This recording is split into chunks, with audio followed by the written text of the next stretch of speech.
Good evening. I'd like to call to order the council meeting of October 30th. And if the clerk could please read the roll. Certainly. Councilmember Brown. Present. Councilmember Garza. Here. Councilmember Hussein. Here. Councilmember Jackson. Present. Councilmember Cost. Here. Councilmember Spatafor. Present. Councilmember Spitzley. Here.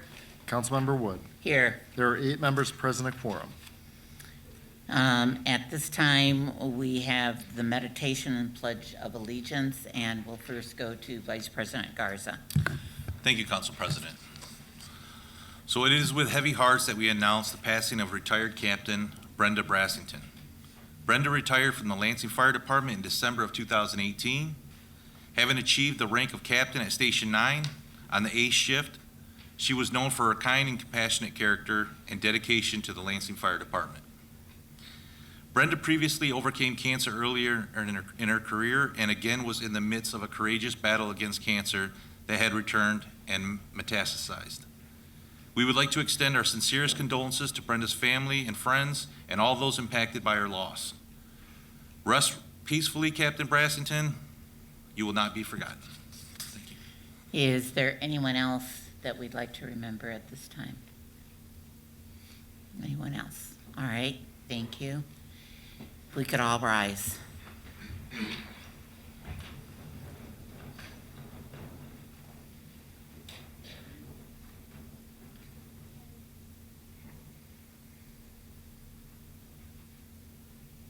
Thank you. I pledge allegiance to the flag of the United States of America and to the republic for which it stands, one nation, under God, indivisible, with liberty and justice for all. You have for your approval the council proceedings of October 16th. Vice President Garza. Thank you, Council President. I'd like to move the October 16th minutes as written. Okay, we have a motion on the minutes. All those in favor say aye. Aye. Opposed? Passes unanimously. Okay, we are to special ceremonies, and we have some wonderful ones tonight. First, we have a tribute in recognition of the Lions as Lansing Parks and Recreation 7- and 8-year-old fall soccer champions. Councilmember Jackson and parent, would you like to have the children come down, please?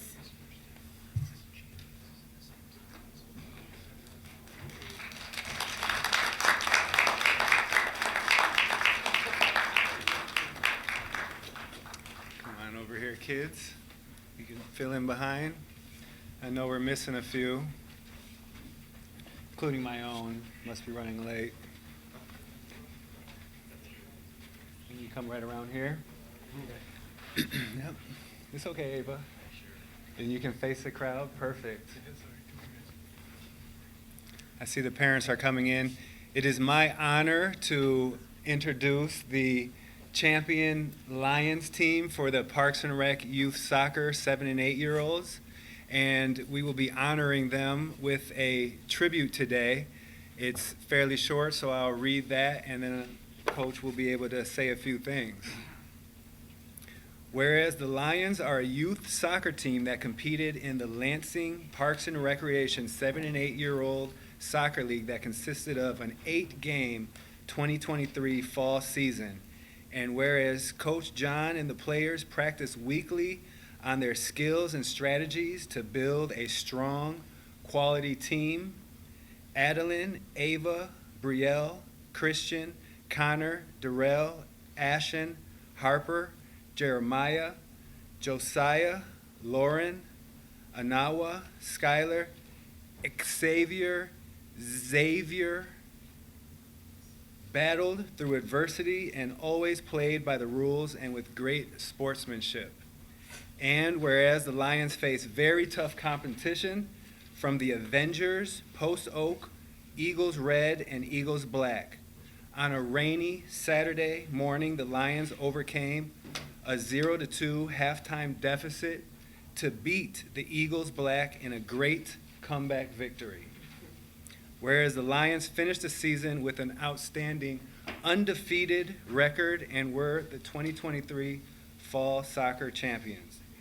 Now therefore be it resolved that the Lansing City Council recognizes the Lion players and coach for their great work habits and strong desire for success in all aspects of their lives, including on the soccer field, in the classroom, and in the community.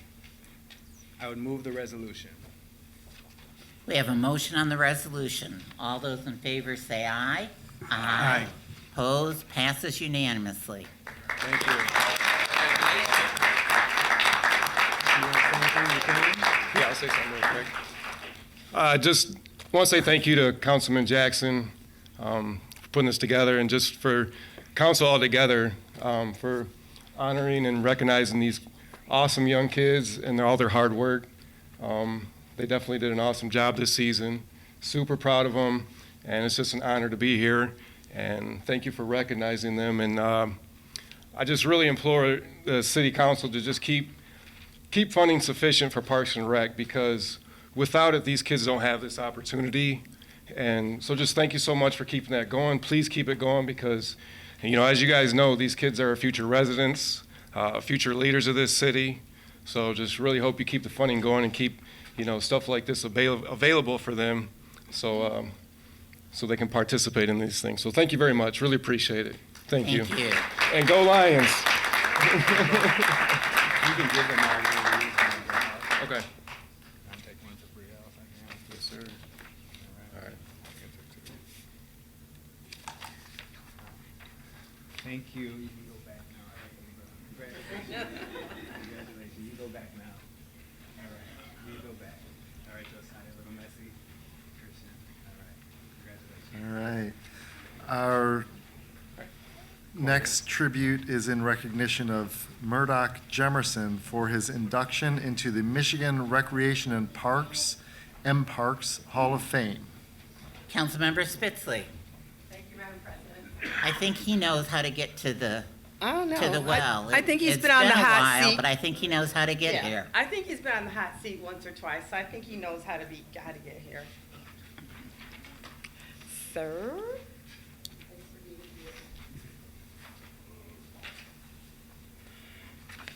So it's my honor to present this recognition, this well-deserved recognition, and I think it's also great that it comes right behind, the Parks and Rec, the youth programs, because those are so critically important. I don't know if everyone knows, but Murdoch was inducted, Mr. Jemerson was inducted into the Michigan Recreation and Parks Association M-Parks Hall of Fame on October 4th, 2023, and so I'm going to read a little bit of this, and so in recognition of his outstanding, lasting, and extraordinary contributions through recreation, parks, services in Michigan, and whereas Murdoch Jemerson's career in Parks and Rec started as a summer camp counselor with the YMCA, and he received a bachelor's in social work and a master's in recreation from both of them from MSU. Murdoch Jemerson began his career with the state of Michigan in 1989 as a recreation consultant for the Department of Natural Resources. Whereas in 1993, Murdoch Jemerson began his legacy with the Lansing Parks and Recreation Department, first as the manager of leisure services and then as director from 2000 to 2011. And then he left us to go back to the state of Michigan, where you were at Rose Lake? Yep, Rose Lake. Rose Lake, and then after that? After Rose Lake. you've He didn't got- know thered be math and a quiz Yeah. today. Yeah, right. He's worked a long time with the state. I'm reading the thing. He said, Yeah, read the thing. In 2011, Murdoch Jemerson returned to the Michigan Department, oh, there it is right there, returned to Yeah. the Michigan Department of Natural Resources, Parks and Recreation Division, serving as the district supervisor responsible for administering 15 state parks until his retirement in October 2021. Now therefore be resolved that the City of Lansing City Council recognizes Murdoch Jemerson for his 18-year career with the City of Lansing Parks and Recreation Department and his lasting contribution to the Michigan Recreation Parks Association and Parks and Recreation community. After I move the resolution, Brett, I'd love for you to come up if you want to give some of your impressions as well.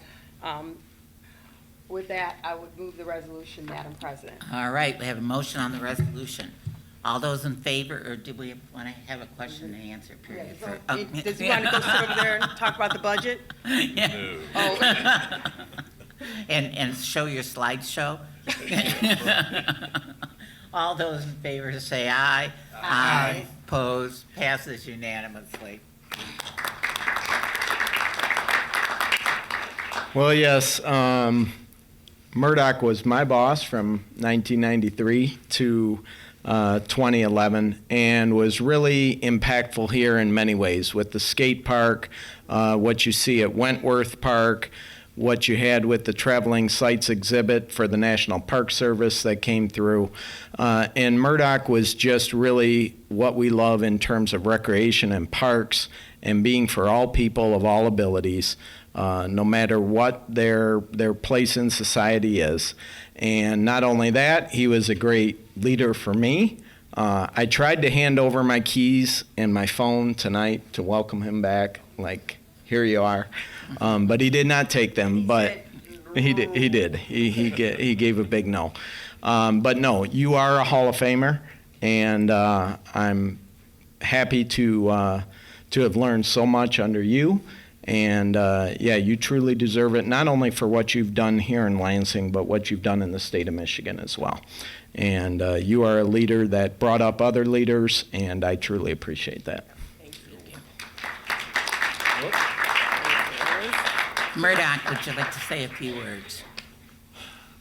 Now I've got to talk in front of you guys and all of you guys. But anyway, I do want to thank the council for this resolution. I really do appreciate it.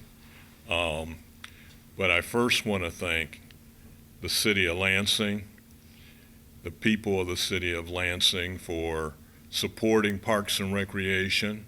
While I was in office, we passed 3 park millages, and that's you guys supporting your parks, and so again, it's very important, not only with the little kids, but all the kids, I don't care how old you are, that you need to have a place to play, a nice clean park, and a nice program, and Brett is doing a great job, of doing that.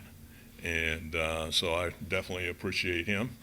And I do want to point out, that we have some former park board members here. So you can see if you get on the park board, you rise up, on the park board.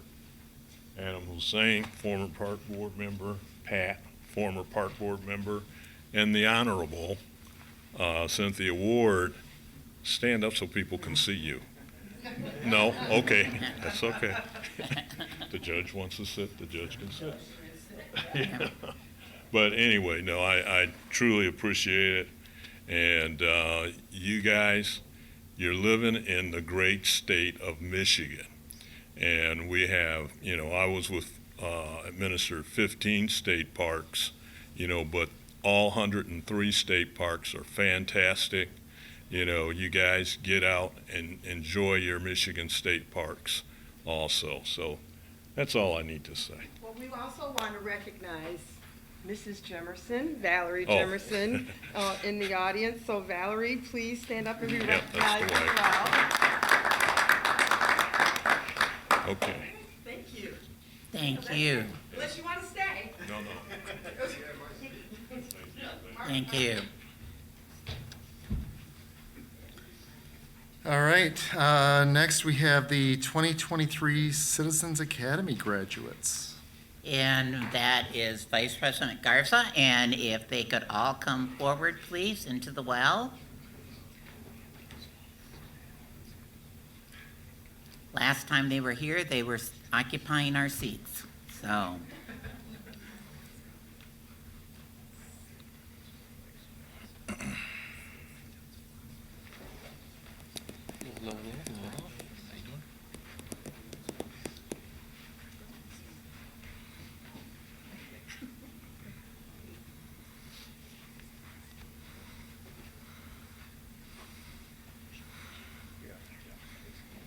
All right, well, good evening, everyone.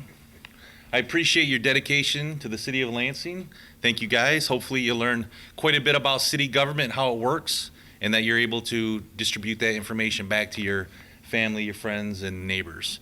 And with that, I'd like to hand these out to Delisa. She is the director of the neighborhood department for the city of Lansing, and you will know who's here and who isn't here. And I apologize for not being here when I teach CPR at night, and I was teaching one of my classes. So congratulations on all you guys.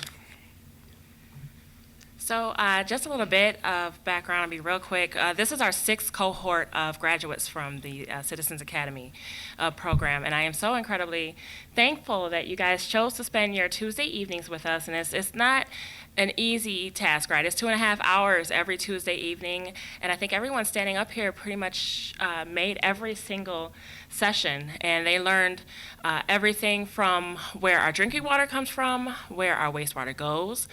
They learned our election process. They learned the process of city council.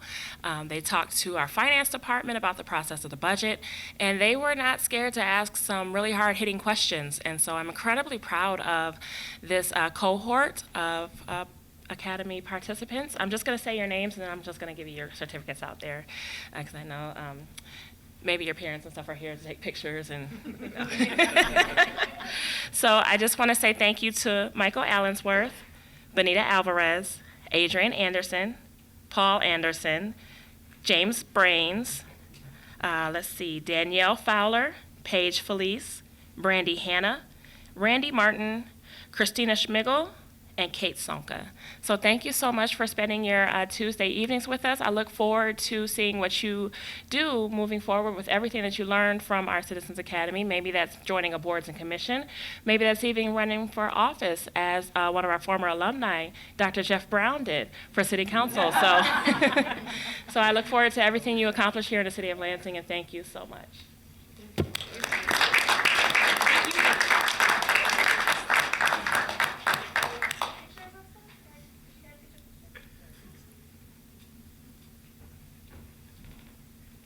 Okay. Thank you. All right. And we now have a presentation on Brownfield Plan number 84, 505 to 507 East Shiawassee Street Rehabilitation Project. Chris, are you doing that? Okay.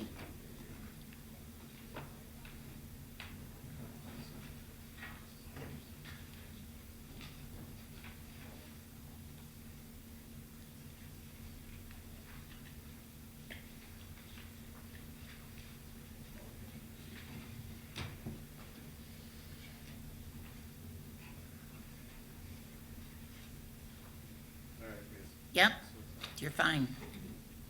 You have 2 at one table and 2 at the other, and just make sure that their mic is on and we're good. Okay, Chris. All right. Well, good evening, council. Thank you very much. We are here to give a short presentation on Brownfield Plan number 84 for the 505-507 East Shiawassee Rehab Project. I believe they'll be brought up upon the screen, but you should have copies. I know there were some at the entrance as well. So I'll go ahead and just dive right into it. So my name's Chris Klein with the Lansing EDC. Tonight I have Jessica DeBone, who's the environmental consultant for Gillespie Group, who's the developer of this property. So that's Tricia Walthorn to my left here, as well as Jason Kilday, representing the Gillespie Group. So what we'll be providing tonight is just a quick overview of the Brownfield program, just to give a refresher there for folks, as well as a project overview, and then what the actual request is, and ultimately what the impact to city taxes are. And for council members, this is in your red packet, so if you take a look at that. All right, thank you. Thank you. So yes, the Brownfield program, again, the Brownfield Redevelopment Financing Act, of 1996. It was created to really incentivize the redevelopment of brownfield sites. So the property is considered a brownfield site for several reasons. It could be contaminated, blighted, functionally obsolete, tax reverted, or adjacent to another brownfield site. The brownfield program utilizes tax increment financing, TIF, to finance eligible activities such as contamination remediation, vapor mitigation, public infrastructure improvements, and the like.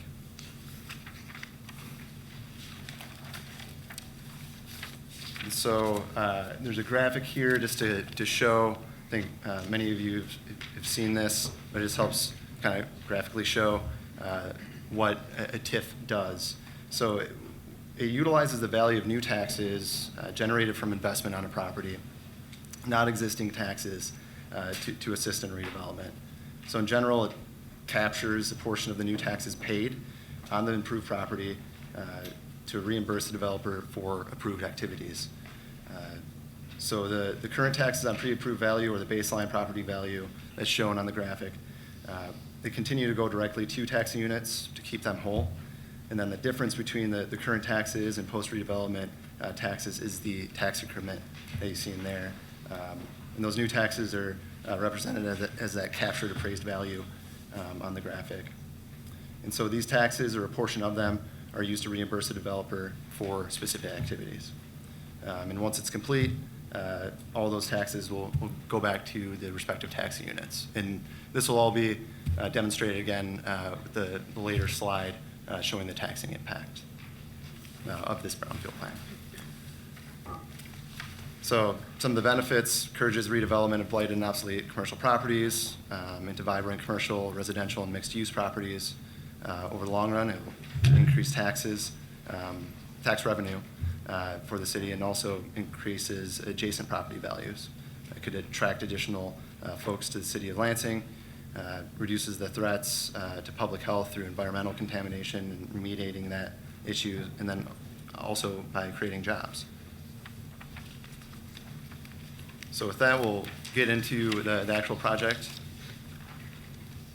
So the project for you, the 505 and 507 East Shiawassee Street, is located exactly there.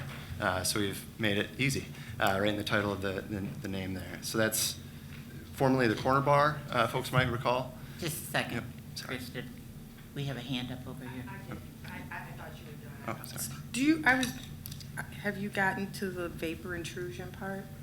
No, that's All a right, little bit never deeper mind. into. I'm ahead. I Okay, apologize. not a problem. All right, we'll make sure to pause there if you have any questions. So again, located former Corner Bar. Most recently was the use of 505 East Shiawassee, and then 507 was formerly a bike shop. So currently, both buildings are vacant. And with that, I'll hand it over to Tricia. Great. Thank you, Chris, and thank you, Council, for hearing our request tonight for a brownfield plan for 505 and 507 East Shiawassee. As Chris mentioned, these are two contiguous and adjacent sites. They're in the Stadium District, located just north of Lansing Brewing Company. We're really excited about the energy of the district and hoping to continue with that energy.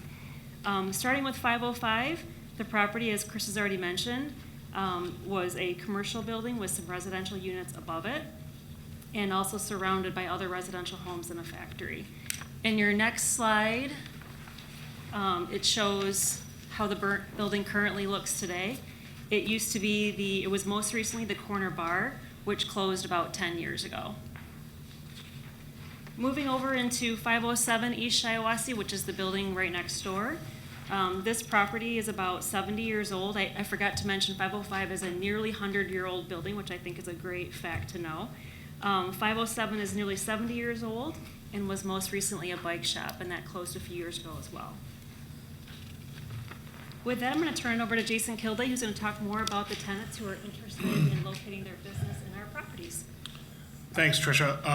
Council, again, thank you for your time tonight and letting us get this project in front of you.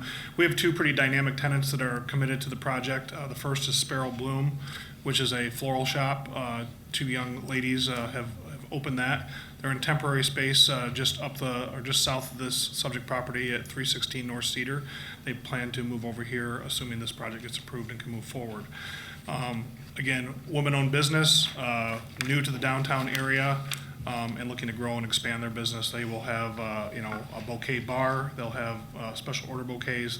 They do weddings, special events, all sorts of things. Very excited to be in the downtown setting and in the activity of the Stadium District. Our other tenant is called Tiny Bit of Wood, and this is a young woman entrepreneur business. She's actually started kind of out of her home and out of her own personal barn, and she's grown to this point where she wants to have a retail presence, along with she will be teaching young children and adults how to do woodworking, from anywhere from making end tables to dressers, you name it. She will have a production shop in there where she can show people how to do it, and then they can turn around and sell their retail goods in her space. So again, great to bring these two people downtown in the Stadium District. I think as we think of the Stadium District and what it's evolved to be since its inception back in 2007, 2008 to where we are now, these are great two tenants to attract to the area. A little bit of diversification. They're not bar restaurant. They kind of push for that daytime patron to offset when the bars and restaurants are hopping in the evening in the district. So we're very excited to have them down here. As we scroll forward, the proposed development, as we've already discussed, is a rehabilitation of two existing buildings, redeveloping approximately 7,200 square feet of commercial space and creating 3 new jobs. Again, the proposed tenants for the 2 spaces are our 2 women-owned businesses, being Sparrow Bloom and Tiny Bit of Wood. And the proposed development is an interior and exterior renovation of the commercial properties. The development will attract a new form of retail to Lansing and further enhance Lansing Stadium District, as I already mentioned.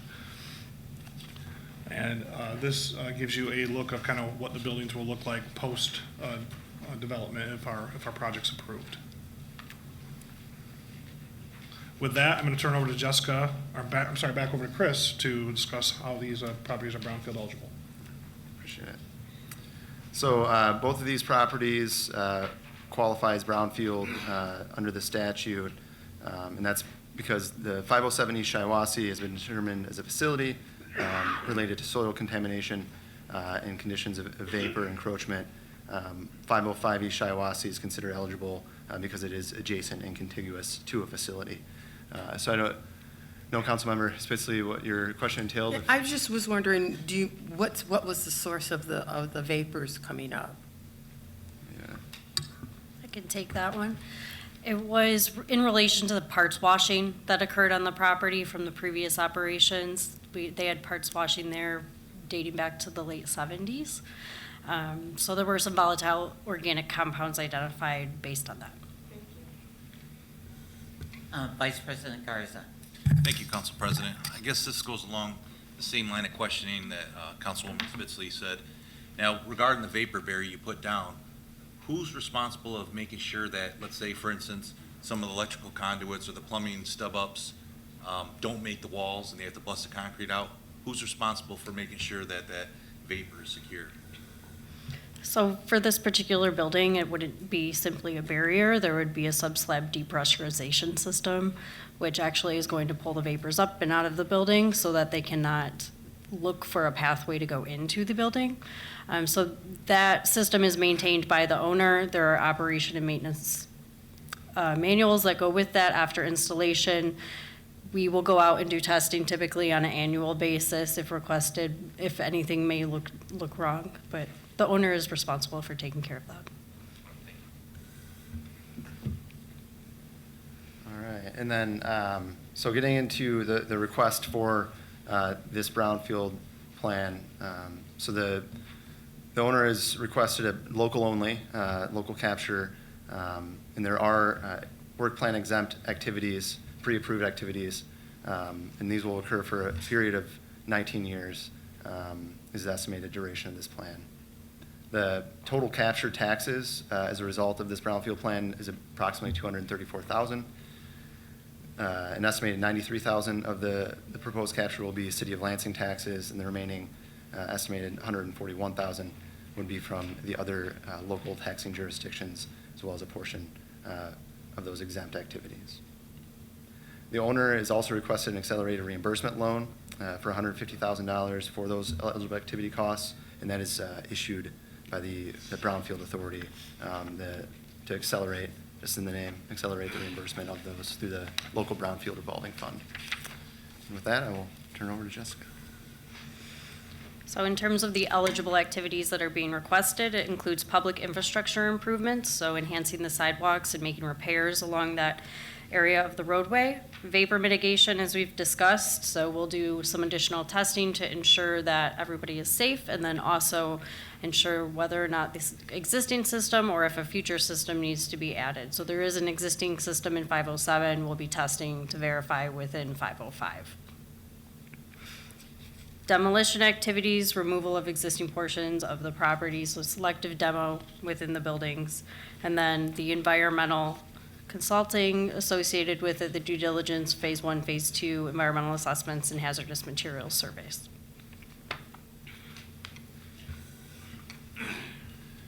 You want to cover those? Or? So to summarize the eligible activity costs, we have $150,000 being requested in eligible activities.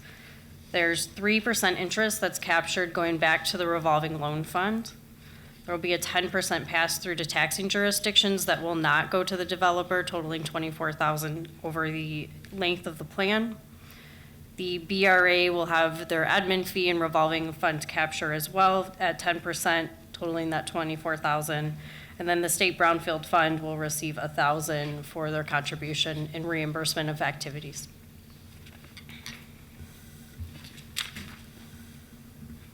All right, and then for the final slide here, the impact to City of Lansing taxes.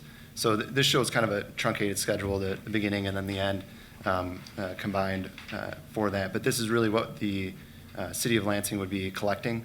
So currently that's approximately $4,000 on the property for those property taxes. There would be an increase, an estimated increase for those based on the additional jobs added as part of this development.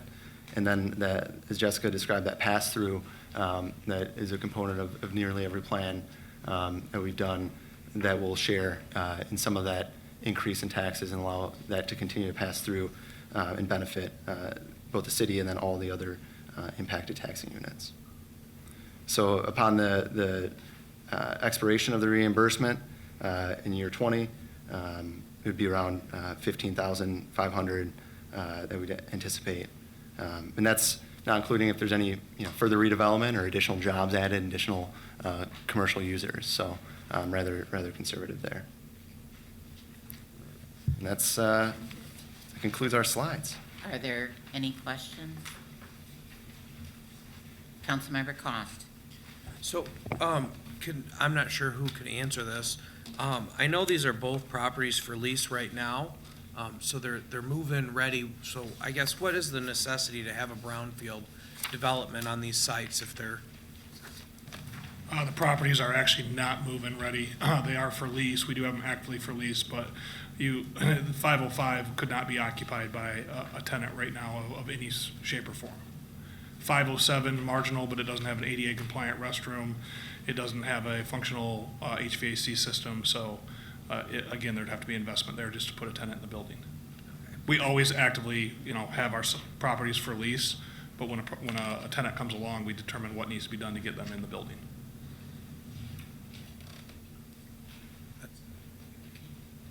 Any other questions? My only question that I'd have is the school tax. So this is a local-only plan. However, through the Brownfield statute, there are exempt activities, pre-approved activities. Just as Jessica had mentioned, some of the assessment that we can capture a limited amount of school taxes without having to do a work plan, which that would have to be submitted to the state. So that we do get to benefit from that, but it's rather small. I think it's in total less than 5,000 is the total state school capture. Okay, thank you. Any other? Seeing none, we want to thank you for coming down this evening.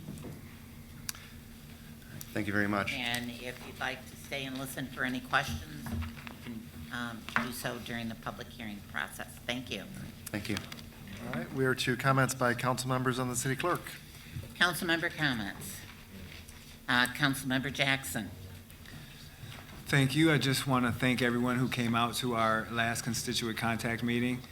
Thank you to Councilman Koss, who agreed to cover for me, but I was able to make it myself. My obligations freed up, and we had a good conversation. Thank you to Tierston, the Walters with the park board member with a lot of good information. Our next meeting is every fourth Saturday of the month, so that would be November 25th, 10 o'clock at Gregory's, which is 2510 North MLK. They have delicious chicken and waffles that are a fair price. I highly recommend them, and I hope to see you there. Have a nice day. Okay, other council member comments?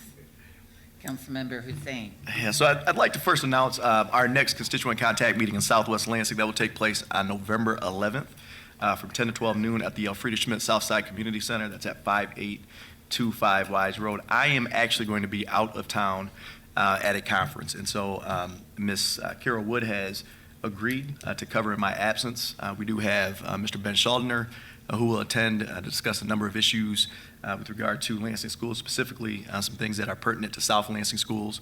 And then we also have an interested buyer of the Metro Bowl on South MLK.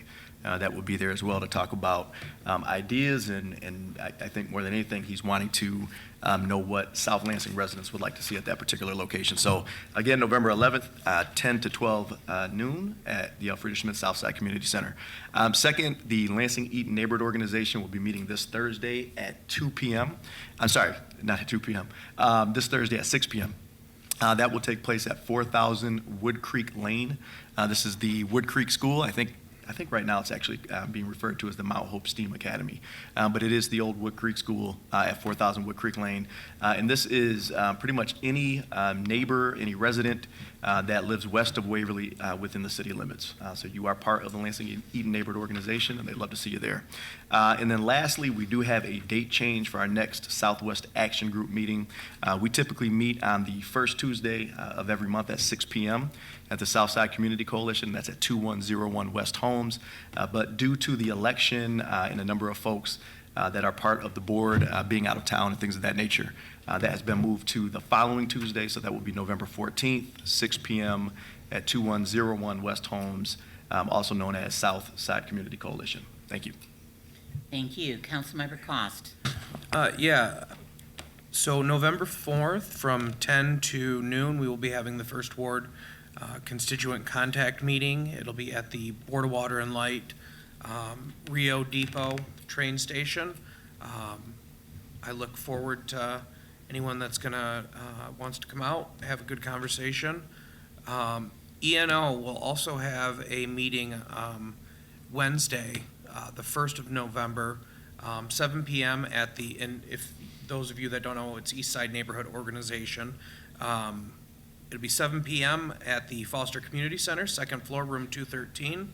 And then tomorrow night from 6 to 8, the Village of Lansing will be hosting a trunk or treat event where I may or may not be in a Halloween costume tomorrow.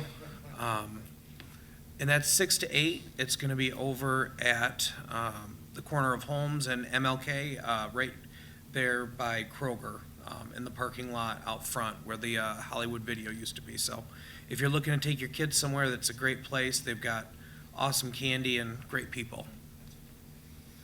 Okay, any other council member comments? Seeing none, back to the city clerk. All right, thank you, President Wood. And just a couple of announcements. I want to thank those folks who participated in our Halloween trunk or treat this past weekend at our South Washington election unit. Also, it was the first day in Michigan that we've ever had true early voting. So thanks to those who participated in that. We are continuing the early voting. The election is a week from tomorrow, so Tuesday, November 7th. We have early voting during the weekdays through this Friday, and then this Saturday and Sunday as well. So for specific hours, you can go to lansingvotes.gov and click on the early voting tab. We also, as I've been saying for a while, there are 3 ways to vote. You can vote at home, you can vote early, or you can vote election day. And for those who want to vote at home, we've issued just over 15,000 ballots, and almost half of those ballots have not made their way back yet, and we have just over a week. So I would encourage you, if you have a ballot at home, to pull that out and get it in the mail or get it into one of our drop boxes so that we can get that counted. We do have to receive it by 8 o'clock next Tuesday night. A couple of notes for Election Day. We do have some polling places that were not available for this election, so it's the same set that were not available for the August election. You got a postcard mailed to your home if it impacted you, but you can always go to lansingvotes.gov and double check where you vote and make sure that you show up in the right place. And with that, we are to community event announcements. If anyone in the audience has a community event, please give us the detail. And we'll give you 1 minute.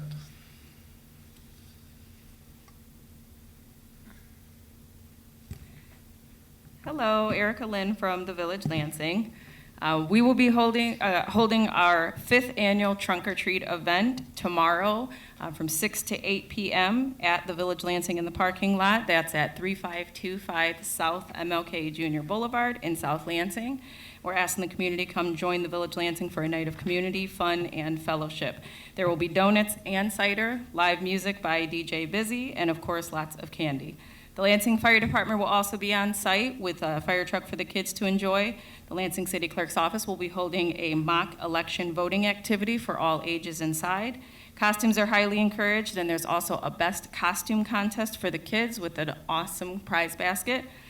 We also want to thank you to our event sponsors for helping to make this a wonderful event. That's LAFQ, the Lansing Promise, Lansing Community College, Voces de la Comunidad, and then also our community partners for hosting trunks, donating prize basket items, candy, and getting the word out. That's Capital Area District Library, who's also hosting a trunk and will be in costume. Stay Rooted, TA Forsberg Inc., Southwest Action Group, better known as SWAG, and the Churchill Downs Neighborhood Association. Also, a huge thank you to Council Members Jeff Brown and Council Members Ryan Cost for donating towards prize basket items and candy. And also, Councilmember Cost will be in costume because he already said he would be, so come and join that. We are also still accepting trunk hosts and candy donations all the way up until tomorrow. So if you are interested, please contact us on Facebook at The Village Lansing, on Messenger, or via email at thevillagelansing@gmail.com. Or excuse me, gmail.com. So again, tomorrow that is going to be at the Village Lansing, 3525 South MLK, Suite G, in the parking lot, 6 to 8 p.m. Thank you. All right, thank you. And we are excited to have that mock election tomorrow and see who is the favorite Superhero? well, You're not doing that? Halloween. No, we're doing the Halloween characters and okay. favorite candy. Oh, Right? okay. You gotta be seasonal. Oh. Are there other community event announcements? Just real quick with the village, so just for people who may not, why we do this is obviously with the city, it kind of in an eruption right now. It's a good place for everybody to bring their kids and just to be in one space. But for people who trunk hosts, I think it's important to understand, like, we have kids that are grown now, and a big part of our day-to-day was like, waiting for Halloween to get here, them going with their costumes around the community, and now we don't have that. So for people who don't have children, big deal to get out there and get your trunk out there and just watch the kids go through the family orientation. I mean, it's just so much going on in that moment. But also, I wanted to say, November 7th obviously is voting for people who listen to me. Get out there and vote. It's so important we have, I think 22% of our population actually gets out and vote, and this vote is so important, or what's going on right now with our council members that are up for vote. We have 2 veterans that are gone, and then we have a charter revision. And if anybody's been paying attention at all to council and what they've been fighting to try to speak for our rights, it's been almost impossible. So that charter revision hasn't been revised since 1978. What wasn't here then that is now is just a plethora of things. It needs to be open, so vote yes on that. Thank you. Thank you. And with that, seeing no more community event announcements, we are to the point where we're going to close speaker registration for public comment on legislative matters. We do have a number of different possible things to sign up for. We have show cause hearings. If you received a notice about a show cause hearing for your property, that is the green form in the back.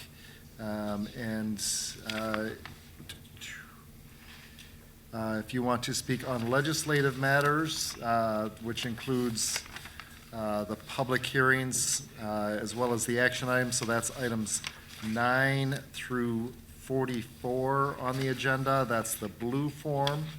And then we do have a special form if you want to submit a protest of the principal shopping district assessment. That's a white form in the back. And with that, so give you about another minute to jump up and sign up if you wanted to, and in the meantime, we're to the mayor's comments. Mr. Lawrence. Thank you, Madam President. Just a quick thank you to the more than 1,000 families we had who came out to our drive-through Halloween at Francis Park last Saturday. That was put on by our parks and some other city staff volunteers that I understand went very, very, very well. So thanks to everybody who came out. And just a reminder that trick-or-treating is in fact tomorrow, 6 to 8 p.m. Citywide. So get out there and enjoy and hopefully dodge the snowflakes. Okay, before we go to the speakers, I have an email that I had received from a gentleman who has been attempting to file a Title VI discrimination complaint with the city of Lansing. He reached out on Thursday to the city to talk to their person in the inclusion area. Was told that person no longer works here. Then was informed that they needed to call back at the end of the day, that someone would call him back at the end of the day. They never did. Called back regarding the matter and was transferred to the mayor's office. They took the information and said that they would call back that afternoon, and they hadn't. And so if you would pass that down to mayor's staff, and that is to law, if we could please have someone follow up with this gentleman and get him the information that he is requesting. If we can't do anything for him, then let's please tell him we can't do anything for him. Thank you. Okay, we are to show cause hearings. We have 3 show cause hearings tonight regarding make safe or demolish for 1722 Denora, 131 Jackson, and 619 West Mount Hope. Councilmember Hussein. Sure. As it pertains to 1722 Denora Street as well as 131 Jackson Street, we actually took these through the process earlier in the year. Prior to our process, and I don't want to throw anybody under the bus, but prior to our process, the legal descriptions that were involved in both of those resolutions were approved. When this actually passed this body, it went to purchasing. They then began a process, or I should say began to precipitate or go through, the bid process, and they realized that the legal descriptions were wrong. So we did get an opinion from law, and we need to kind of begin our process anew. So that is the first 2. We did have Mr. Walter Allen in, who is our co-compliance manager. We had him into our October 17th, or I should say our last public safety meeting. He stated that nothing has changed with these 2 particular properties, and there is no reason to halt the process at this point. And then the last show cause hearing is for 619 West Mount Hope Avenue. This is a new property before this body. The owners are Daniel J. and Evelyn A. Dehane, SEV is $44,300. The estimated cost of repairs is $53,621. This is a fire damaged property, so this would be a 30-day. Mr. Walter Allen did let us know that there was an interior tear-out permit that was pulled back in September, but it was never finalized, and no other permits have been pulled. And that's what I have. Thank you. Thank you, Councilmember. Okay, we do have one speaker for this section, and that's Daniel Dehane. You'll have 3 minutes to address the council.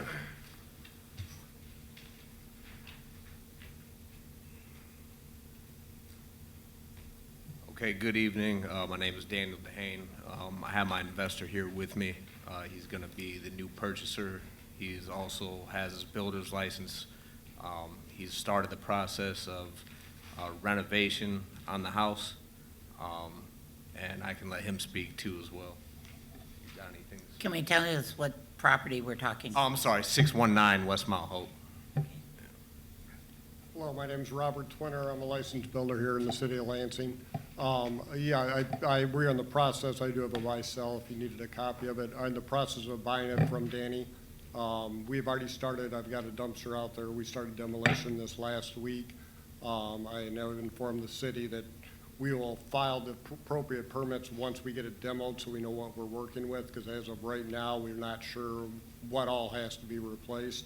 So we're in the process of demoing. Should be done in about a week with the demolition, and then I'll be able to file the appropriate permits for as far as the building reconstruction. We are going to be putting all new electrical, plumbing, heating, cooling in it. So the property will be completely renovated when we get done with it. This property will be before the public safety meeting on November 7th at 3:30 here on the 10th floor.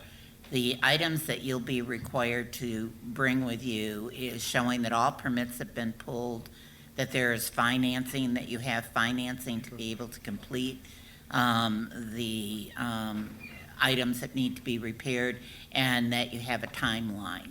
And the only person at this particular time that can speak to this is the actual property owner. So unless the property has changed hands by then, the only person that we can hear from as part of this is the property owner. Okay, we have a closing date later in the month, so. Pardon? Our closing date is until the 23rd of the month, so. Well, you could be there with him, but the person that, sir, if you're the owner, then it would be up to you to address those issues that we have. Okay. All right? Thank you. Thank you. Thank you. On the referral of the show cause hearing? On the referral of the show cause hearings? Go back to public safety. Okay. And then we are to public comment on legislative matters, and as I indicated, that includes items 9 through 44 on the agenda. 9 and 10 are public hearings, and we already heard detail on number 9, which is the brownfield plan. So on public hearing number 10, the principal shopping district special assessment. Councilmember Spatafor. We have before us the special assessment roll for the principal shopping district. I do see, right? Yeah. Okay, I heard some chatter over there. I see Sharon in the audience too, if we need any help there. This is a change in the assessment from how it's been over the past several years. The cap is being raised from $10,000 to $17,534. This would amount to what would have been an annual assessment increase as allowed under law had the rate not been stayed, and then after flat rather. And then after that, the annual assessment increase would be 5% annually for the next 3 years. After 3 years, the process would be in place to reassess every 5 years going forward. Changing some calculations so that surface parking and vacant land to be considered the same as first floor retail. The design here is to encourage development. And then Zone C, which is Rio Town assessments, would come into play. They would be scaled down to 50% of those in Zone A and B, which is what you think of as downtown and Old Town respectively. The nonprofit cap would be moved from 40% of the proposed assessment rates to 75% of the assessment rate. Just some things to note. The roll in your packet does reflect the proposed changes. We consider this at the committee. We could have indexed this by CPI since the 90s, and that's what brings us to the $17,534 cap. There has not been an increase since 2017. And then we see in this proposal a removal of the requirement that nonprofits apply for their exemption. So they know that we already know they have their exemption, so they would just roll forward every year that they're given the nonprofit rate versus the non-exempt rate. Okay. Okay, we'll go first with the folks who are here and wish to speak. I have Jason Kildee, followed by Richard Pruce.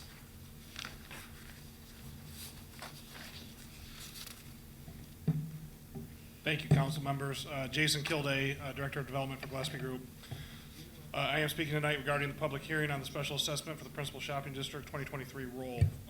We received the proposed assessments recently for all of our properties that are located in the PSD, and just for a quick analysis, that's about 22 properties, almost 35 parcel numbers that are within one of the PSD districts in the downtown area.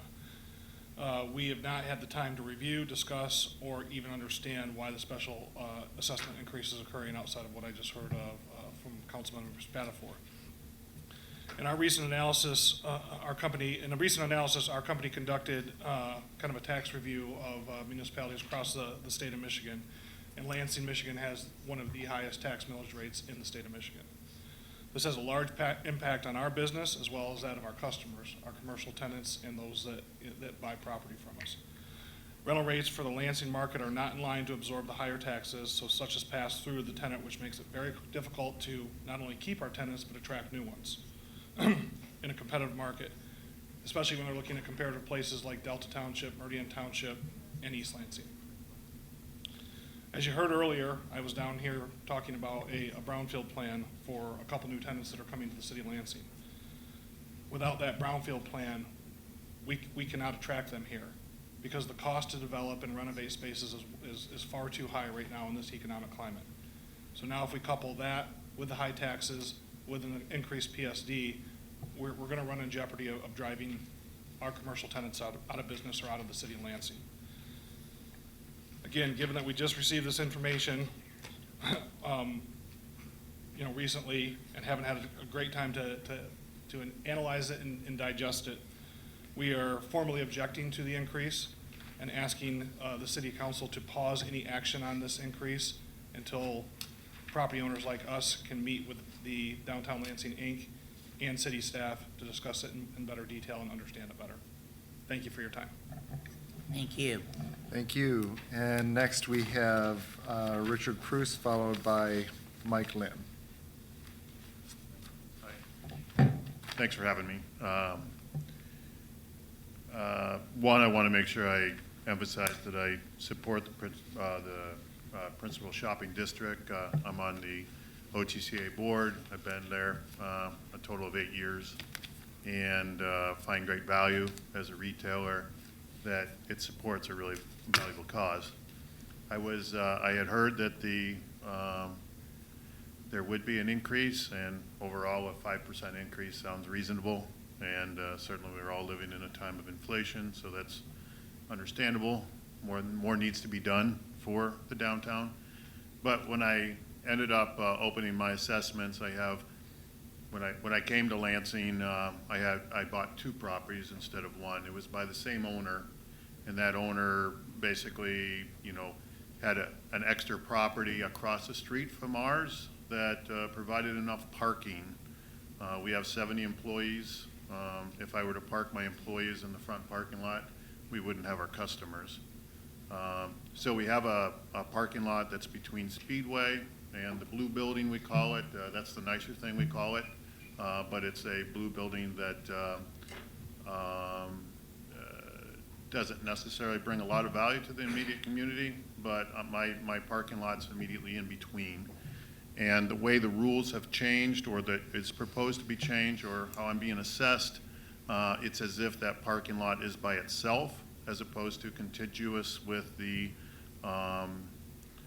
store and the rest of the store. Because it's across the street, because it's a separate property, now it stands alone, and it has a much more substantial cost. The main property that everybody sees when they drive by, the full parking lot, compared to the employee parking lot is only a third the size of that, but the increase or the cost of the Principal Shopping District amount is 2/3 the cost. So I'm getting kind of caught between a policy and a new way of looking at things. The intention, I'm sure, was good for somebody that has a parcel of land that's not doing something and they want to kind of make it do something. That's great, but I would say that coming to Lansing, the only chance I had of moving to Lansing was with the use of that particular parking lot. So I see that parking lot as being best used capabilities. And I'm asking that that property, the assessment, the principal shopping district assessment be just as it has been. It was $600 before, it went up to $1,400. The property I'm on is just over $2,000. So I would like that property to be back down to a 640 plus 5%. So that's what I'm asking. Thank you. Thank you. Next is Mike Lynn, followed by Stan Shuck. Okay, Stan Shuck then.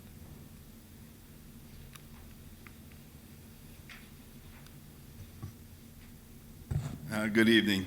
I'd like to speak about the grant acceptance for the recycling truck that's on there. And I'd like to reiterate that you guys had Andy Kilpatrick down here, the head of public service, talking about what the fee covers for recycling. And one of the things he said was it pays for 2 new trucks every two years. But things were running behind because the current truck was 21 years old. So it lends to the question, what happened to the 2 new trucks every 2 years for the last 21 years? And where did that fee money go? And like I reiterated, they're pretty much rebuilding the public service complex with fee money and recycling money. I drove by there tonight just to give you an update. They now have the recycling hoopty that was never meant to be anything but a future salt barn. They've got the salt moved in there now, just recently. And like I mentioned, because the old salt barn is going to be where the new recycling drop-off center is, and is in such a state of disrepair that it needs to come down. So there's going to be some site renovation there. Once again, I'm sure that's going to be done with the enterprise fund from recycling. So, you know, I got to wonder, where is all this fee money going? And once again, a grant, I don't know if that's from the state, but those are tax dollars too. So, you know, we're being double dipped on those as well. Not to mention, you know, where's that money savings going for the new trucks that you already budgeted this year? You budgeted for 2 new trucks. So are we getting 3?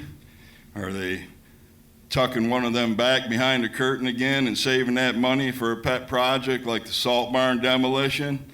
Not real sure, you know, how we're covering all this, but we as the fee payers, we need some answers. Okay, thank you. Thank you. Okay, we do have a number of written appeals of the PSD assessment.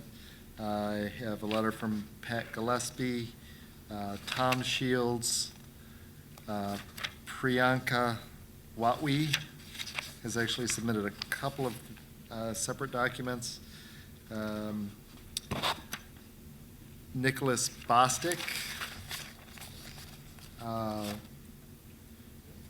Reina Kardaji, Karen Flores, on behalf of Land Washington Square LLC, Midtown 517 LLC, IDE Development, another one from Jim Rundle on behalf of IDE Development, Ashley Walshide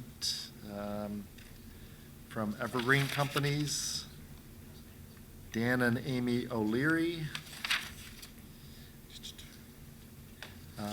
Abraham Realty, the other Priyanka Watwi, one from Gillespie Group noting quite a few parcel numbers, and from Richard Pruce.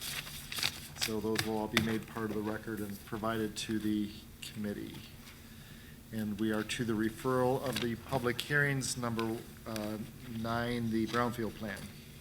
That will go back to Development and Planning. And number 10, the special assessment. That will go back to City Operations. Yes, Councilmember Spatafor. Thank you, Madam President. Just a point of privilege real quick. The Committee on Operations meets next on the 13th of this month. Of next month at 3:30 p.m. here in City Hall. That's where we will next hear this, the roll. So if those of you in the audience who want to come address the committee, please come to that meeting. Okay. All right, then we are to the consent agenda. And just for the record, number 18, which is the traffic control order for a stop sign, at the installation of a stop sign on Oxford and Cambridge has been pulled. Also, 38, which is the traffic control order for parking in the 1100 and 1200 block of North Washington has been pulled. With that? Yes. Madam President, we've already done number 12 as well, so with the tributes. Pardon? 11 and No, 12. 11 and 12, yes.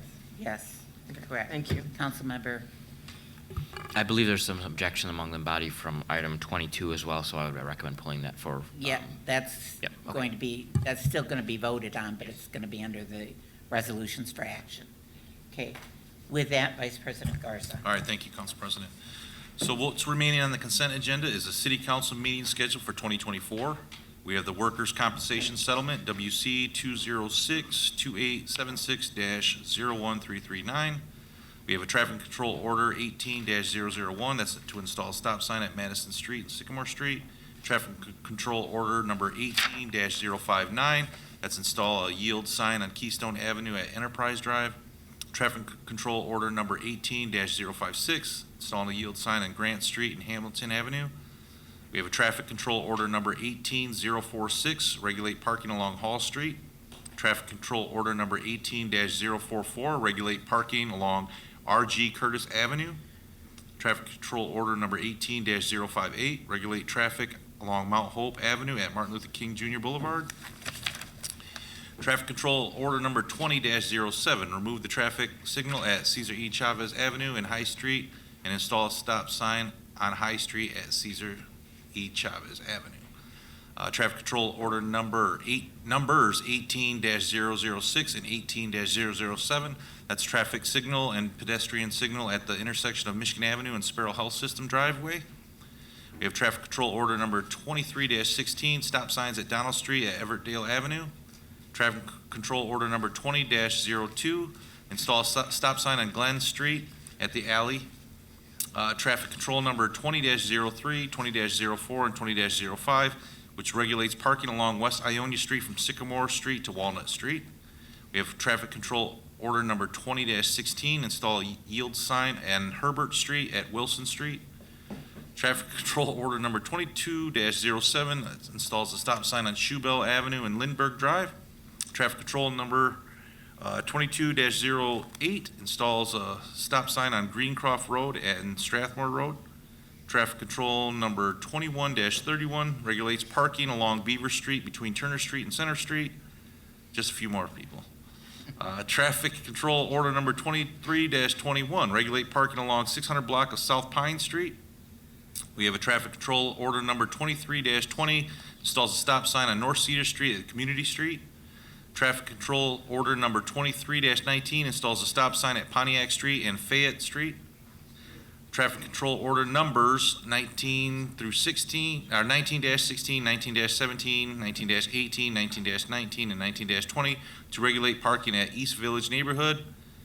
Traffic control number 22-14 to regulate parking along Shepherd Street. Traffic control number 10-011 to remove parking meters number 3223 and parking space along the south side of the 200 block of West Genesee Street. And last but not least, we have a traffic control order number 15-09 to regulate parking along the 200 block of West Ottawa Street.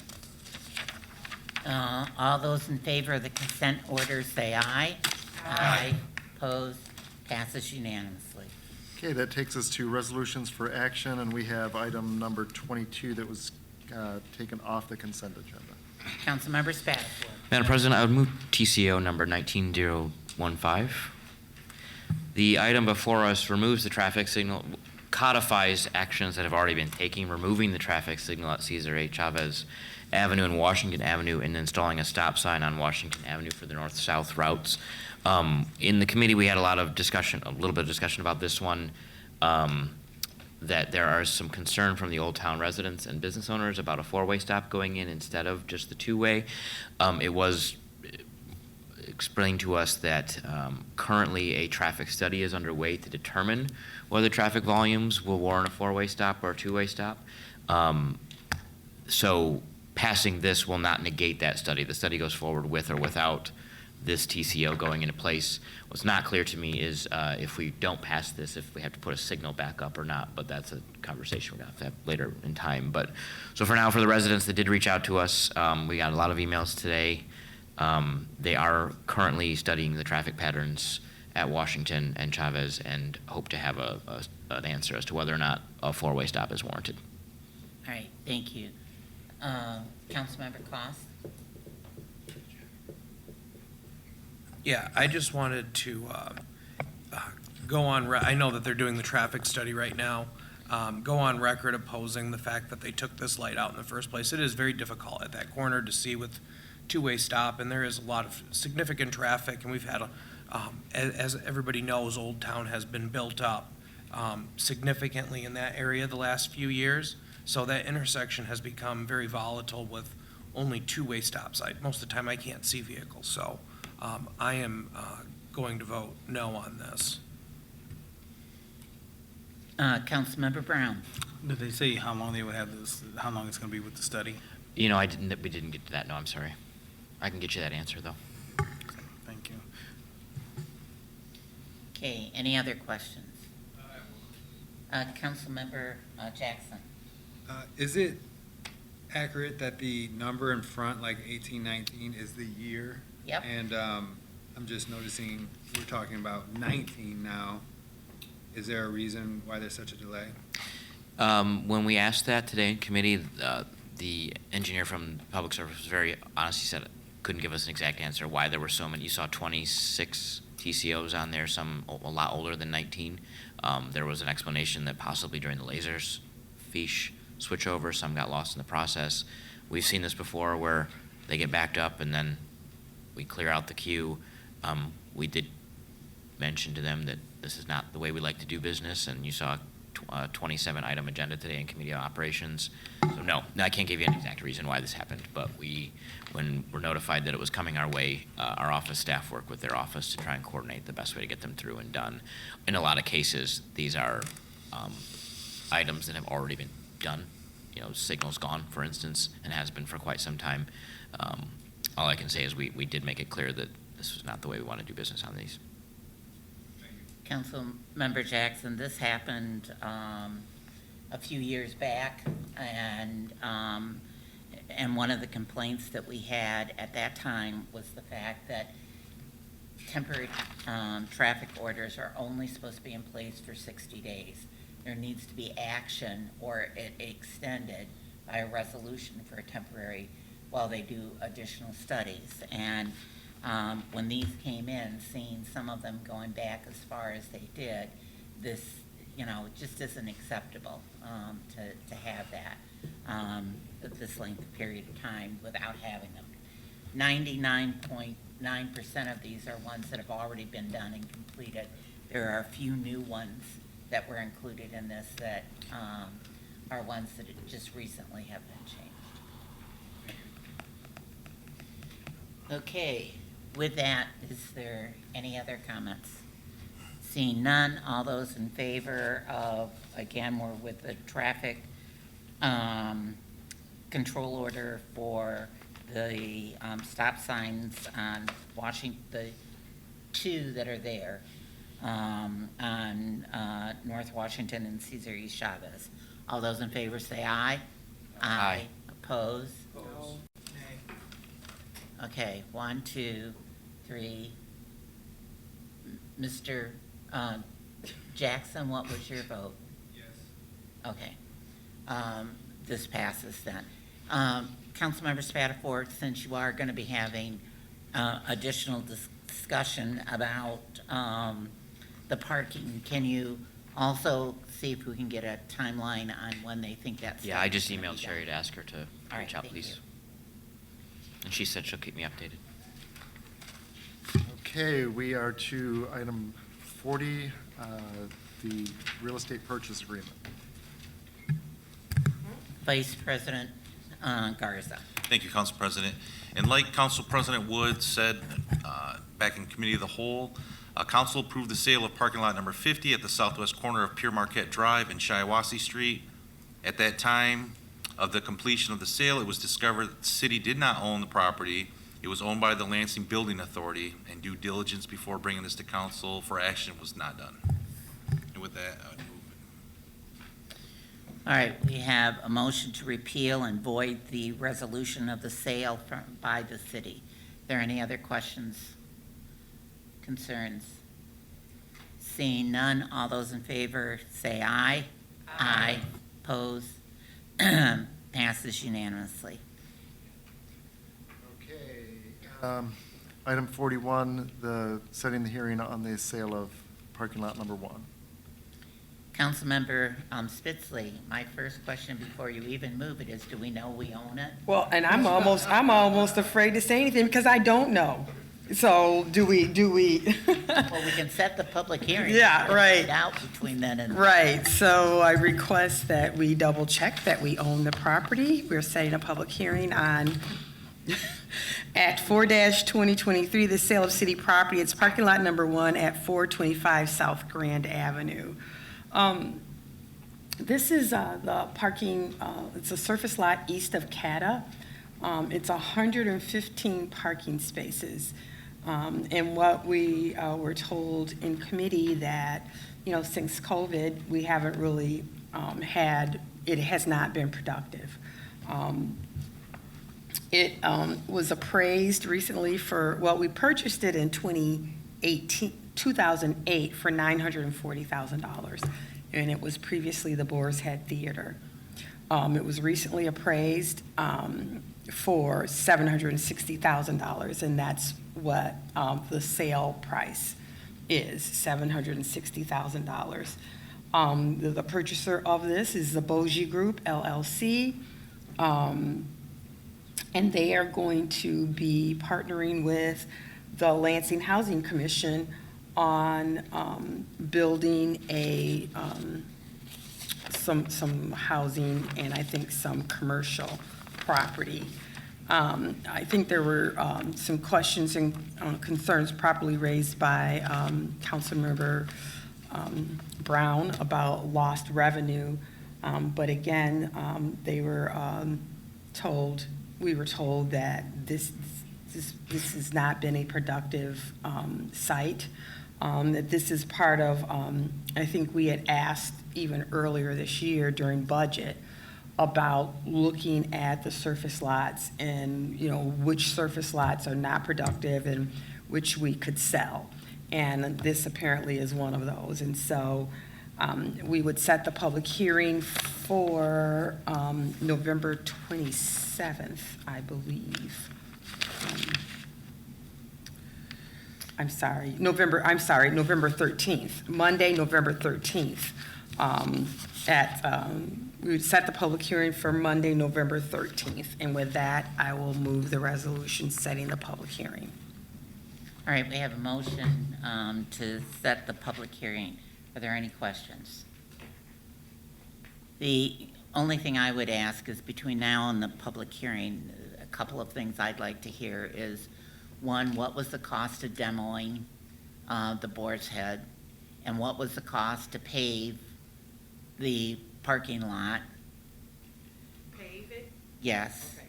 Because you demoed the building, then you had to pave the parking lot. So I want to know what those costs were. And I guess my other concern is the cost of what we paid for it versus what the appraisal is now, considering that we're talking about the inflation and the increase in what property values are now. So, but I don't know that you can answer that question for me, but if you could get this. If I recall, Councilmember Brown, we did, and Councilmember Garza, Vice President Garza, we did raise that because we thought that was odd. That, it was previously sold for $940,000. We talked about whether it was because there's an actual structure building there, the Boar's Head Theater or what. But that because it's a surface lot, it's appraised for less. But we don't have, we didn't get really any definitive answer. Councilmember Brown. Yes, to Councilwoman Spitzley's point as well, and I did ask the question, excuse me. My concern was in the appraisal, it looked like it was appraised at $760,000 for the land. I said, what about, to your point, the actual parking lot? Because there was showed of revenue that we were generating approximately 100,000, and then it went down to less revenue. I said, well, that's a business, regardless of the actual, what we had built there, or, surface lot. And it looked like it was just laying into her point. We weren't given a lot of answers, because that was a concern, as well as how did, it go down, plus it's saying it's only appraised for the land. What about the additional cost that we've put in? The other one question I would also have, Councilmember Spitzley, is the fact that we're talking about a parking lot. This is then, I would assume, owned by the parking fund, which means that dollars would go back into that fund, not into the general fund. So how much, so you want to know how much of a portion of this goes back into the parking? No, my thing is if this is, it would all go back into the parking fund. So this isn't money that would be generated into the general fund. Okay. Okay, very good. All right, with that, all those in favor of setting the public hearing for the 13th, say aye. Aye. Opposed? Passes unanimously. Okay, we have item 42, a show cause hearing for 3301 Turner Street. Councilmember Hussein. Sure. So this is another process, or I should say property that we took through the entire process. It was told to us during our last Public Safety Committee meeting that there were a couple issues here. The first was that per the ordinance, we are supposed to not only send certified mail with regard to the show cause hearing date, we're also supposed to post on the dwelling. We succeeded in sending mail. We are not certain that we succeeded in posting on the dwelling. So that's the first piece. The second piece is that there was a change of ownership at some point during our process, and the new owner was not notified of the show cause hearing. So it was law's opinion that would be cleaner and just better if we took this back through the process. And so we are going to, if this resolution is approved, set the show cause hearing, the new show cause hearing, for November 13th. With that, I'd move the resolution. I have a motion before us. Are there any questions or concerns? Seeing none, all those in favor say aye. Aye. Opposed? Passes unanimously. Okay, item 43, the recycling infrastructure grant. Councilmember Spatafor. Thank you, Madam President. This is a $300,000 grant from the Department of Environment, Great Lakes, and probably Energy. Yeah, Energy, Eagle at the state. It is a $300,000 grant that requires an estimated match of about $100,000 to purchase a front-loading recycling truck. This will allow the city to expand the recycling services offered to multi-dwelling and commercial properties in the city. As you know, right now, all our recycling trucks are side mount, or side load rather. This would allow for the front loading of recycling product with 2 to 3 yard, what are they called, dumpsters. So this is, as I mentioned, comes from the state, $300,000 with a local match of $100,000, and it's likely that this purchase won't take place this fiscal year, but rather next fiscal year, because of the cycle of trucks we're already purchasing, and also the lead time that it requires to get these trucks in stock. So they're requesting that we accept the funds and authorize the expenditure, which will then be loaded into the budget for next year. And it's worth noting that if we do come in under budget on this, those funds can also be used for other recycling infrastructure, i.e. purchasing dumpsters for commercial recycling. Thank you. We have a motion before us. Vice President Garza. Thank you, Council President.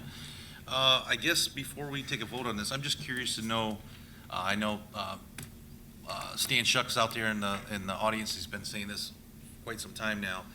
Do we know what happened or what's happening with the recycling fund money? that's supposed to be purchasing 2 vehicles every year? Mr. Kilpatrick addressed that they were on a replacement cycle today in committee, didn't ask the specific question that was asked tonight, but this is in addition to other vehicles to expand the fleet to be able to do commercial recycling. Okay, so is there an answer from the administration then where the money's been going, and when's the last time we purchased a vehicle with it? I don't know the answer to that question off the top of my head. No. Okay, well, will you bring that back to council then? You want to know when the last time a recycling truck has been purchased? From that fund? Is that correct? Correct. From the recycling fund? Yes. Okay. Councilmember, were you done? Yes, thanks. Councilmember Spitzley. Thank you, Madam President. And I appreciate the question because I think that's a good question. But I think the overall question is how have we been using the fees?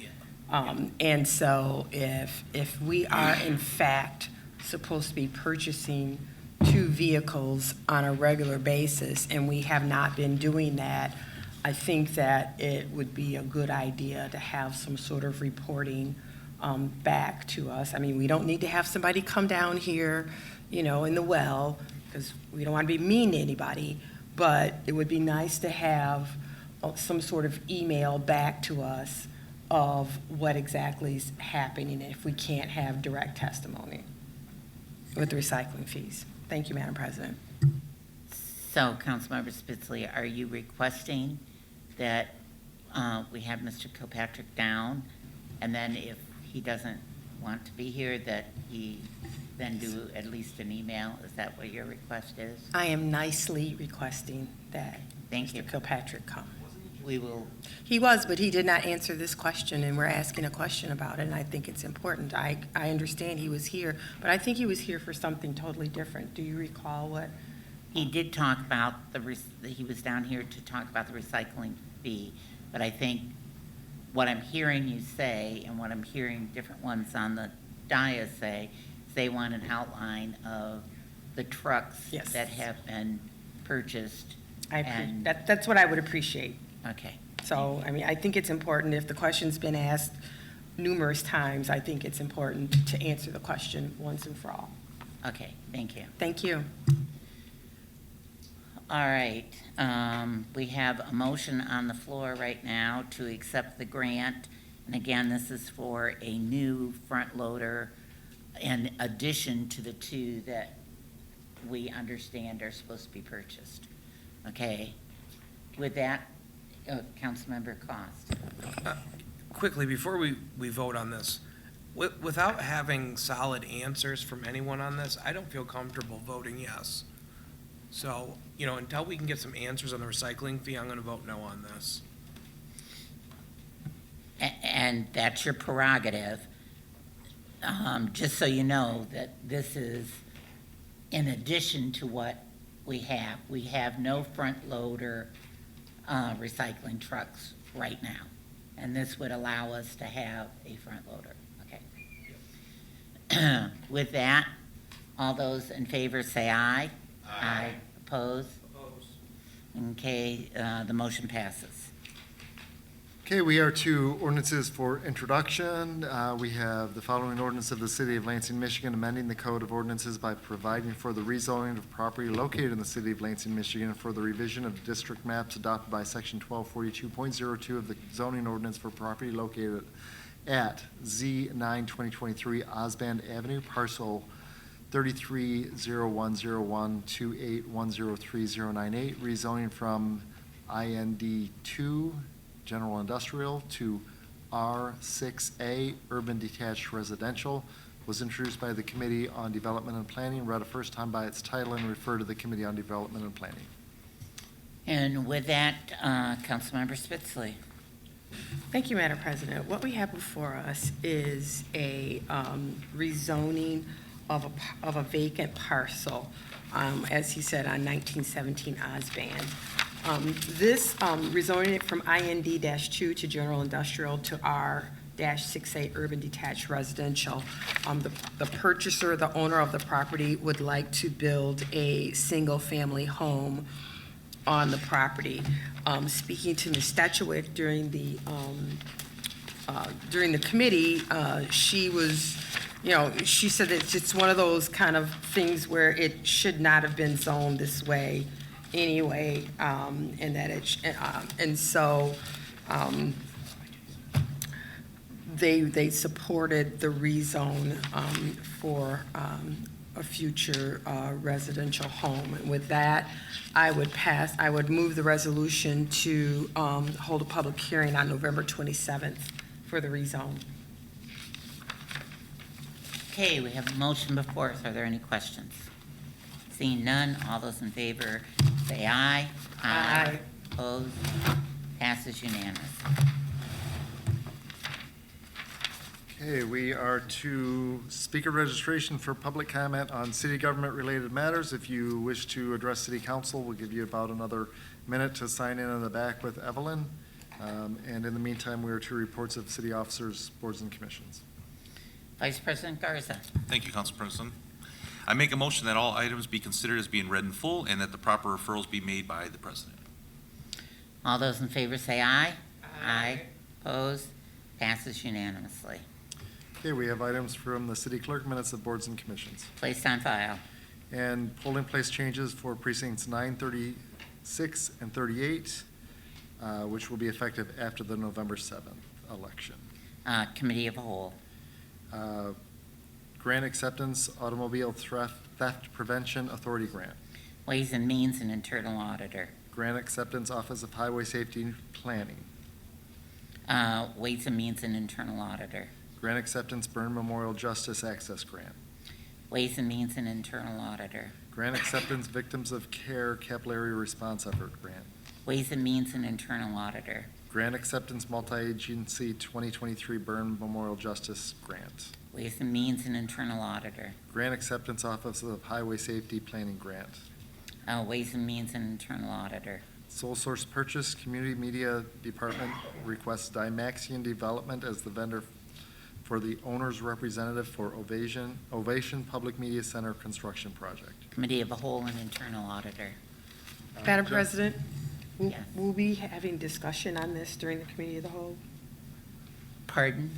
When you're referring this to Committee of the Whole? Yes, I am. There will be a discussion? Yes, there will be. Thank you, ma'am. Okay, general fund status report for the first quarter. Committee of a Whole and Internal Auditor. And item from the Committee of the Whole, the item that was already approved, the real estate purchase repeal and void. Committee of a Whole and placed on file. Affidavit of communications and petitions, affidavit of disclosure for Matthew Meaton, Lansing Police Department. Ethics Board. And claim appeal for 1839 Bradley Avenue for $1,135 in brush and tree limb debris. I believe that needs to be. Yes, the number is incorrect, yes. The address is. Okay. Yep. All right. Thank you, got that, yes. City Operations. And then a claim appeal for Willie Hobbs for 3622 in code enforcement at 1217 Marquette. And that's City Operations. Okay, remarks by council members. Okay, Councilmember Spatafor. Thank you, Madam President. Councilmember Brown, I was going to address the traffic study in Old Town. The department has gotten back to Sherry, and they can have the study completed and to the council by the 11th of December. So. By, pardon? December 11th, our December first and 11th. only meeting Okay. in December. All right, thank you. Councilmember Spitzley. Thank you, Madam President. It was brought to my attention by a constituent that, you know, you go through the process of getting the tag for the bulk items put on your curb. They don't give you tags anymore, it's all electronic. And they got multiple, more than one, notices from code enforcement. And so there's gotta be a way that public service and code enforcement can play nice in the sandbox and notify each other when this is happening. We shouldn't have our residents, you know, in fear that they're gonna get this $800 bill, which they've gotten in the past for a couch. And so, Mark, I was wondering if we could get some sort of indication of how code enforcement and public service work when this happens, when someone rightly so, you know, asks for a bulk collection is there a notification that goes to code enforcement so that code enforcement then does not turn around and write a letter? So if you could get us some feedback on that and how that process works, I'd really appreciate it.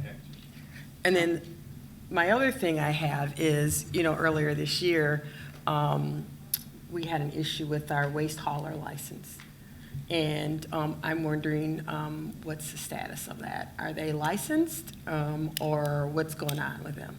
It was my understanding that tomorrow their license is expired unless they have gotten a 30-day extension. That was something that was being worked on by Mr. Montree, was following up on that, both Trumbull and Eric's. So that was. I appreciate that. I will not be voting on any of these things unless that our waste haulers are licensed. Yes, Mr. Clerk. I believe the license, I believe all waste haulers, and I believe they're both licensed, expires April 30th. It may be the contract that expires tomorrow. So they are licensed. But their contract expires. I will not be voting on any of these if we don't have a legitimate contract. Okay, thank you. As for the bulk items, when this came up before, there was a discussion when they said that they were no longer going to be passing out stickers, that they were going to be doing this electronically. We were told in public safety at the time that they were coordinating with code compliance, and there was supposed to be, before an issue was written up, they were supposed to be checking with whether there's a database or an Excel sheet or whatever it is, that they were supposed to be checking with public service. We know that there were a couple of times that didn't happen, so I'm not sure whether that's changed anymore or not. So we'll look forward to getting the information. This was a recent thing in the last week or so Okay. that this has happened. I just, for me, and I'll just expand a little bit, I find the whole thing a little fantastic. I get that there are instances where we have to have our contractors come out and do their job, and I'm fine with that. What I do have a problem with is that we should be able to, code enforcement should be able to talk to public service. So if there's some things such as a couch that's on the curb, our residents should not be paying $900 to have a couch removed when we could coordinate with public service, have something like that removed, and charge them $35 or whatever. And so, it's the flip side of what I just talked about, but in the end, I think we need to just look at that coordination a little better. We need to coordinate so that our citizens aren't being harassed on one hand, but on the other hand, we're saving our citizens money. It should not cost $800 to remove a couch when our public service department can do it for $35. So we got to do better. Well, the other problem that comes up with that, Councilmember Spitzley, is if we've taken care of that, there is a notice that's shown that there was a notice sent out. If they have another incident within that year, then they're charged $75, even though that incident that they were written up was not their fault. Right. They have yet to determine a mechanism to take that off the record. Yes, I know. Okay. Any other council member comments? Seeing none. Okay, we are to public comment on city government-related matters. First, we have Randy Dykeheis, followed by Loretta Stanaway.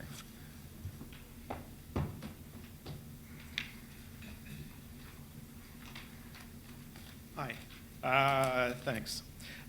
So I wanted, Randy Dykeheis, 418 North Sycamore, President, Capital Area Friends of the Environment. I wanted to thank you all for showing up at the joint committee meeting with BWL board a couple of weeks ago. It was refreshing to hear your questions because those are questions that are not ever asked of BWL management absent your participation. And this BWL board shows no inclination to ask the kind of questions that you asked. It's hard to understand, but there's no effective oversight or accountability for BWL management from the BWL board. And recent events show that they even have issues managing themselves. With an inert BWL board, it's left up to residents, individuals, and groups like ours to try to understand how and why BWL management makes the decisions it makes. And we have to do that through FOIA, which it can be a very clumsy way to get to information. It's opaque. Decisions get made about how to charge and what should be charged that aren't really understandable. We filed a FOIA request recently, for example, for 5 documents, 4 of which were from an open public meeting. 1 was from a meeting that was given in public. It was not an open meeting, but it was given in public to BWL staff. We were asked to pay $80, over $80 for those documents because they needed to be redacted. What do you redact in a public document? So then it makes me wonder, so is that a nuisance fee to get us to pay? And for a poorly capitalized local nonprofit, $80 is a little bit of money for us. BWL board have been doing its work, we wouldn't be in this position. So when I'm asking you, and I don't know what the answer is, I don't know how to get them to do what they ought to be doing, because I've been going to these meetings for years and keep saying that you ought to be doing your job, but they don't do it. And I don't know what the answer is. So I'm asking you to try to find the answer. Hold a public hearing, look at ways. There was a proposal a few years ago, I think maybe it was Council President Wood, who said maybe we need an oversight board for the BWL board. Maybe we need to look at that. I don't know. Maybe you need to hire the internal auditor for the BWL board. I don't know, but please do something, because BWL is too important, it's too big, and they can do a lot of damage if it's not effectively oversight. Thank you very much. Thank you. Thank you. Next, we have Loretta Stanaway, followed by Stan Shuck. Okay, just 2 quick things tonight. Going back to the parking lot that you didn't own, we won't even go into how you didn't know you didn't own it. Let's leave that behind and just move forward. Okay, so you didn't own it, you couldn't sell it. How much money were you going to sell it for? And how is the Parking Enterprise Fund going to plug that hole in their budget?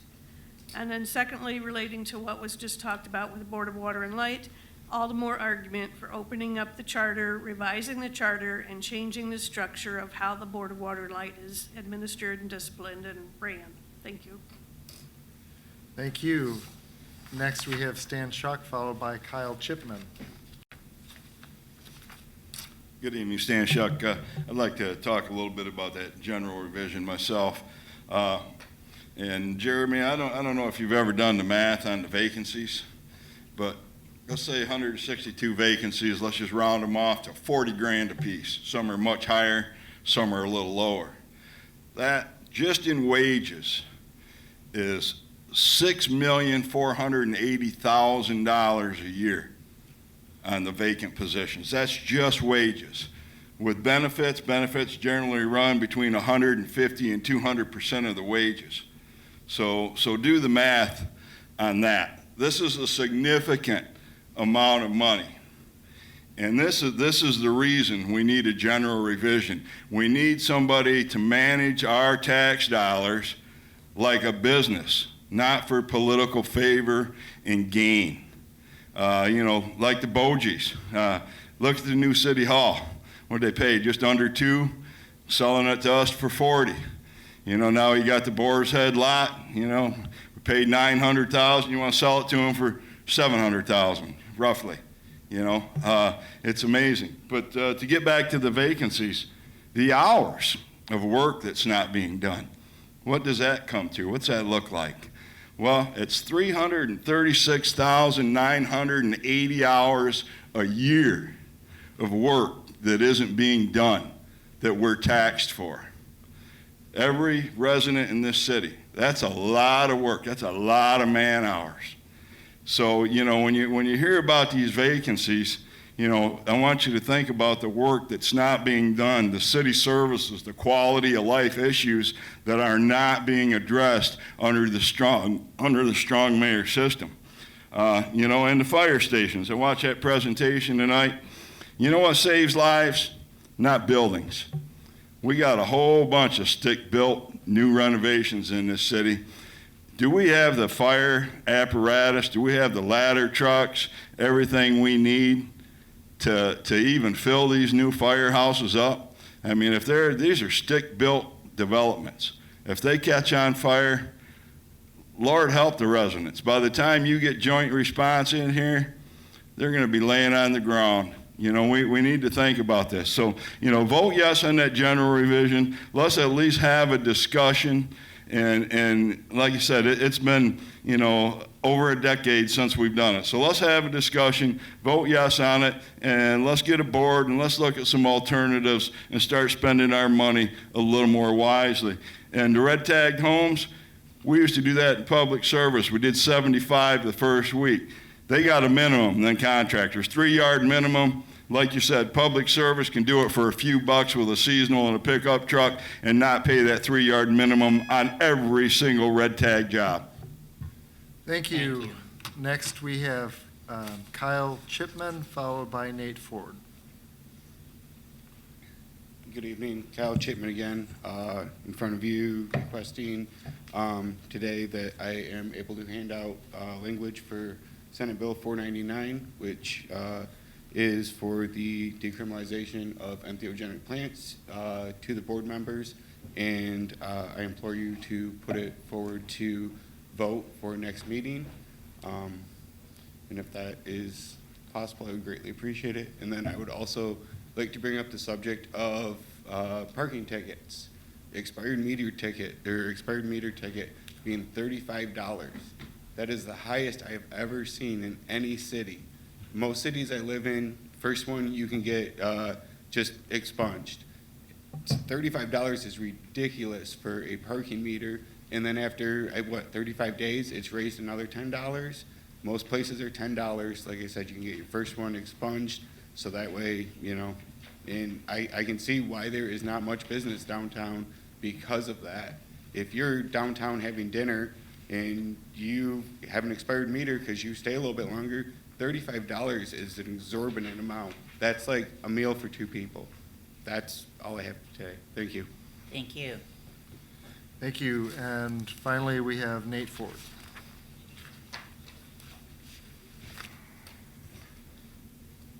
Good evening, City Council members. Thank you for giving me the chance to speak to you guys. I would like you all to come to our next Lansing Entheogens and Psychedelic Society meeting, November 15th at the Fledge. And speaking of the Fledge, I was wondering where the warming shelter is going to be this year. It snowed today in Davison when I was out traveling, visiting with friends. Snow is here. We have a lot of people that are homeless in Lansing, and we had this issue last winter with people dying here in the city of Lansing. So where's the warming shelter going to be this year? It's October 30th today. And there's a lot of issues that we've gone over in the last couple hours that we feel could be addressed and helped by you guys decriminalizing mushrooms, entheogens, and fungi in the city of Lansing. We're supposed to be leaders here, and let's set the tone and the example and follow the example already set by Detroit, Ann Arbor, Ferndale, and Hazel Park. Thank you for your time. Happy holidays. Happy Halloween. Thank you. And with that, we are adjourned.